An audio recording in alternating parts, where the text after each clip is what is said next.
Ready? আচ্ছা দেখো, আজকে আমরা তোমাদের তৃতীয় শ্রেণীর বোর্ড বই 129 পৃষ্ঠার 2 নম্বরের সমাধান, খুব গুরুত্বপূর্ণ সমাধান। তোমাদের সময়ের যে অধ্যায়গুলো আছে তার মধ্যে এটা নিয়ে তোমাদের ভেজাল হবে, আমি জানি। যোগ বিয়োগ তোমরা পারবে, কিন্তু এই যোগে একটু ডিফারেন্ট আছে। দেখো কি বলেছে, পলি সকালে 2 ঘন্টা 25 মিনিট এবং রাতে 2 ঘন্টা 45 মিনিট পড়ে। তাহলে সকালে পড়ে কতক্ষণ বলো তো? 2 ঘন্টা কয় মিনিট? 25 মিনিট। আর রাতে পড়ে কতক্ষণ বলো? 2 ঘন্টা 45 মিনিট। এখন প্রশ্ন হলো সে মোট কত সময় পড়ে? তার মানে কি এই দুইটা সময় কি করতে হবে?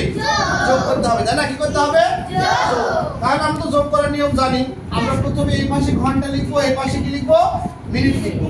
তাহলে এই পাশে আমরা ঘন্টা লিখলাম, আর এই পাশে কি লিখবো? মিনিট। এখন ঘন্টার ঘরে ঘন্টা লিখবো, মিনিটের ঘরে কি লিখবো? মিনিট লিখবো। তাহলে ঘন্টা কত ঘন্টা বলো তো? 2 ঘন্টা। কত মিনিট? 25 মিনিট। আর এই পাশে কত ঘন্টা? 2 ঘন্টা। এই পাশে কত মিনিট? 45 মিনিট। এখন এই দুইটা আমরা কি করব? যোগ করব। ঠিক আছে? এখন দেখো, আমাদের কাজ হলো প্রথমে কোনটা যোগ করা, ঘন্টা না মিনিট? বলো কোনটা? মিনিট। আমরা প্রথমে কি করব? মিনিট। তো আগেই তোমরা লেখো না, তোমাদের লেখার দরকার নেই, একদম লেখা স্টপ। আগে বুঝো, শিখলে তুমি একাই পারবে, আর না শিখলে তুমি দিয়ে যে কোনো লাভ নাই। লাভ আছে? তাহলে দেখো, আমরা 45 মিনিট আর 25 মিনিট যোগ করব। তাহলে 5 আর 5 যোগ করলে কত হয়? 10। 10 এর শূন্য হাতে আছে কত? 1। 4 আর 1 5, 6 7। কত হলো? 70 মিনিট। কত মিনিট? 70 মিনিট। আমার লেখাটা ঠিক হয়নি। আমার লেখাটা কি হয়নি? ঠিক হয়নি। এই পৃথিবীতে কোন ঘড়িতে 70 মিনিট হয় না। এই আমার প্রশ্নের উত্তর দাও। পৃথিবীর কোন ঘড়িতে 70 মিনিট হয় না। আমি যে এটি 70 মিনিট লিখে ফেললাম, তাহলে কি আমার অঙ্কটা হলো? না। হয়েছে অঙ্কটা? না। তাহলে 70 মিনিটের মধ্যে কি 1 ঘন্টা লুকায় আছে না? হ্যাঁ। 70 মিনিটের মধ্যে কি 1 ঘন্টা লুকায় আছে না? হ্যাঁ। তাহলে 1 ঘন্টা মানে কয় মিনিট? 60 মিনিট। বলো 1 ঘন্টা মানে কয় মিনিট? 60 মিনিট। তাহলে তুমি যদি এখান থেকে 60 মিনিট অর্থাৎ 1 ঘন্টা বের করে নাও, তাহলে কয় মিনিট বাকি থাকে?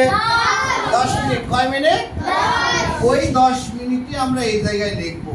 কি লিখবো? ওই 10 মিনিটে এই জায়গায় লিখবো। আর ওই যে 1 ঘন্টা অর্থাৎ 60 মিনিট তুমি আলাদা করে রাখলে, ওইটা এটা আমরা রাফে একটু দেখাই যে দেখো কিভাবে হয়। যে 25 মিনিট যোগ 45 মিনিট যোগ করলে হয় 70 মিনিট।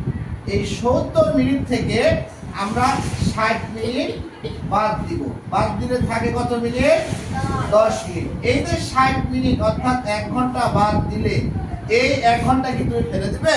না। ওই 1 ঘন্টার কি ঘন্টার আলাদা ঘর আছে না? তাহলে ওই 1 ঘন্টা এসে এই ঘন্টার ঘরে যুক্ত হবে। যুক্ত হওয়া মানে কি হওয়া? যোগ হওয়া। তাহলে আমরা ওই 1 ঘন্টা আর 2 ঘন্টায় 3 ঘন্টা, 3 4 5 ঘন্টা। কয় ঘন্টা হলো? 5 ঘন্টা। কত ঘন্টা হলো? 5 ঘন্টা। এখন কি বুঝতে পারলে কেন এখানে 10 মিনিট হলো? বুঝতে পেরেছো? তাহলে আমরা যখনই দেখবো 60 মিনিট পার হয়ে যাচ্ছে, তখনই আমরা কি করব? অর্থাৎ 60 মিনিটও যদি হতো, তাহলে কি এখানে 60 মিনিট লিখতাম? লিখতাম না। আমরা কি করতাম? এখানে 0 মিনিট লিখতাম।